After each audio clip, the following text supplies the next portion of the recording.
안녕하세요. 환자 입장에서 최신의 의료 지식을 윤리적으로 설명하는 삼신 의사입니다.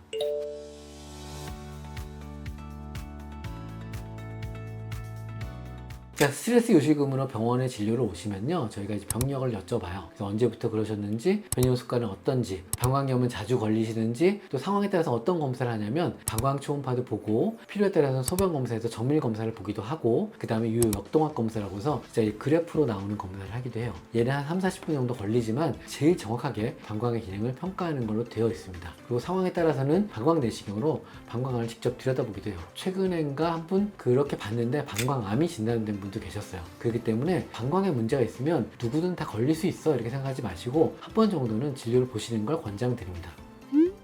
복합성 요실금의 치료는요, 아까 말씀드렸듯이 방광 훈련을 해서 배뇨의지를 접고 케겔 운동을 하기도 해요. 코어 운동을 하는데요, 예를 들면 스쿼트를 하거나 복근에 힘을 주는 거, 제일 쉽게 설명드리면요, 케겔 운동하면 잘 안 와닿는 경우들이 많이 있으세요. 그래서 소변을 보다가 끊어보는 경우, 그러면 그게 케겔 운동과 비슷하다. 그리고 저는 어떻게 설명드리냐면 배꼽이 허리에 닿을 정도로 배에 한번 힘을 줘보자, 그렇게 해보면 그게 그쪽 근육들이 다 수축하는 효과가 생기거든요. 그래서 복부 쪽 근육이 강화되면, 이런 코어 근육이 생기면 복합성 요실금이 좀 생각보다 덜 생깁니다. 그리고 김장 담글 때처럼 오래 앉아있거나 그러면 밑에가 압력이 강화되기 때문에 안 좋아요. 또 변비가 있는 경우도 안 되기 때문에, 변비가 있으면 그냥 변비약을 드시는 걸 권장드립니다.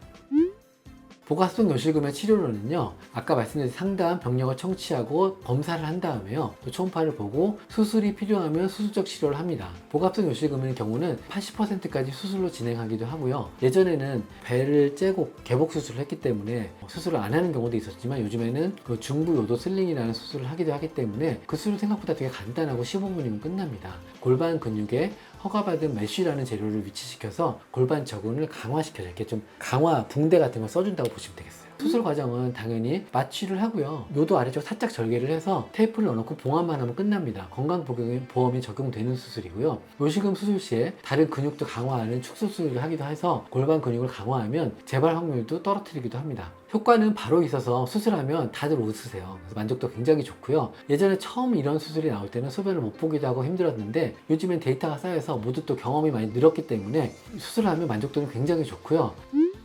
모든 수술을 하면 걱정이 되잖아요. 보통 이제 메쉬를 넣었을 때 수술에 대한 설명인데, 수술을 하면 3종 세트로 따라오는 얘기가 있어요. 출혈이 있을 수 있어요, 피가 고여요, 염증이 생겨요. 근데 이런 것들은 그거에 맞게 치료를 하면 되는데 메쉬가 노출되는 경우가 있어요. 그게 왜냐하면 지점막이 얇기 때문이죠. 그래서 그런 분들은 수술 전에 미리 설명을 드려요. 그래서 여성 호르몬 크림 처방을 하거나 또는 이후에도 관리를 어떻게 하시라고 설명을 드리면서 안내를 해드립니다. 그리고 소변을 못 보는 요 폐색 증상이 있었는데, 예전에는 많이 있었는데 요즘에는 이제 마른 사람이냐 살찐 사람이냐 또 그 상황에 따라서 강도를 조절하기 때문에 대개는 소변을 못 보는 요 폐색 증상은 없습니다. 부작용은 아니지만 부작용을 느끼는 경우가 있는데요, 소변 보는 시간이 길어지고 소변이 약하게 나온다는 경우가 있어요. 근데 이건 당연하거든요. 이전의 습관대로 소변을 보면 소변 나오는 걸 막아줬기 때문에 당연히 소변이 잘 안 나오게 돼 있어요. 그렇기 때문에 이전 습관과 달리 소변 보는 습관이 조금씩 바뀌는 거죠.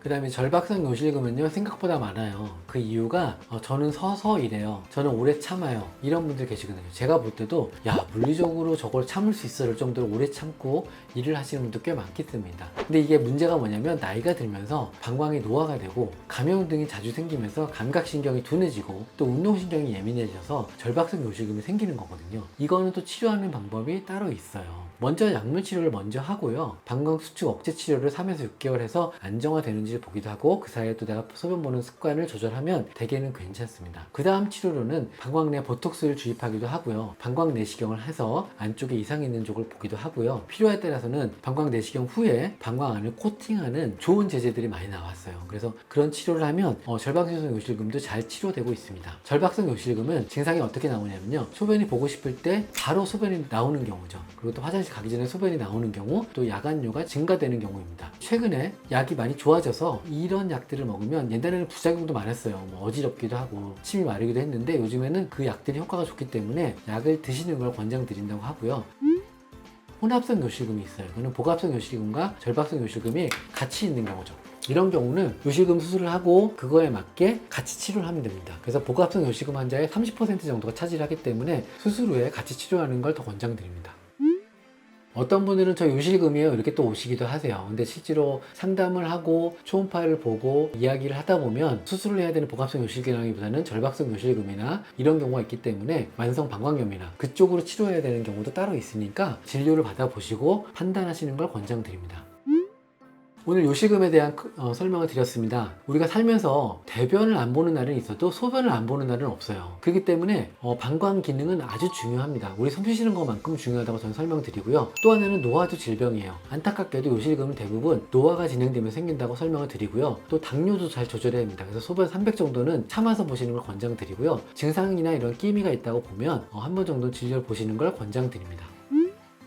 자, 요실금은요 참을 수가 있어요. 사실 그래서 옛날 사람분들 많이 참고 평생 살기도 했죠. 그 간단하다는 요실금 수술이 나오기 전까지는요. 근데 요즘에는 요실금 치료하러 오실 때가 딱 한 두세 번 있어요. 첫 번째는요 엄마가 따님의 아이를 봐주기 시작할 때예요. 이게 왜 그러냐면 아이를 봐주기 싫어서가 아니라 아이를 들면요 무거운 걸 들잖아요. 요실금이 생기는 거예요. 그러니까 내가 못 참았던 요실금이 생기니까 이거 치료하러 따님의 전폭적인 지지와 함께 요실금 치료를 하러 오십니다. 그 다음 두 번째로는요 사회생활을 하시는 분들이에요. 그래서 건강 댄스를 하거나 어떤 강의를 하거나 헬스장에서 헬스 열심히 하시는 분들, 이게 도저히 계속 소변이 새기 때문에 안 되거든요. 물을 마시면서 하기 때문에. 세 번째로는요 성관계가 좀 활발하신 분들, 많은 분들이 그래요. 이 나이에 대해서 무슨 성관계야 이렇게 하시는 분들 계신데 실제로 제 진료를 하다 보면요 75세까지는 정말 다 부부 금술 좋은 분들도 많이 계세요. 그런 관계 도중에 소변이 새면 되게 창피하시는 경우가 많이 생겨요. 그래서 그런 세 가지 경우, 아이를 볼 때, 운동을 할 때, 관계를 할 때, 이때는 소변이 샌다. 그럴 땐 지체 없이 병원에 오시는 걸 권장드립니다.